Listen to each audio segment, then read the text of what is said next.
माझ्या बापाला वाचता लिहिता येत नाही, पण आप्पा माझ्या पाहुण्याने एक वाक्य वापरलं होतं की काय करतंय तुझं पोरग.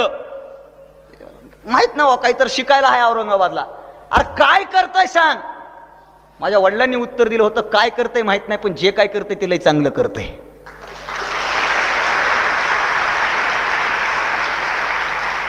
आणि ही सगळ्या पालकांनी भूमिका ठेवावी. याचा अर्थ असा बी नाही की पोराला निवळच सोडून द्यावं. अविनाश भारतीच म्हणले द्या सोडून. आता द्याताल सोडून, पुन्हा काही वर्षानं ते तुम्हाला टाकील गाडून, सगळा घोळ होऊन जाईल. तुम्ही त्यांच्यावर जास्त स्वप्न लादू नका, त्याची कुवत ओळखा.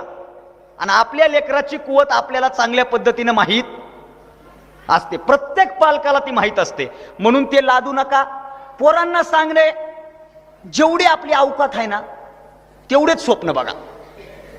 अवकात म्हणजे ह्याची दिमाकाची. इथं काहीच नाही.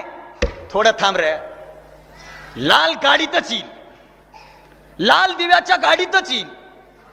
5 वर्षानं खरंच लाल दिव्याच्या गाडीत आलं, पण आरोपी म्हणून.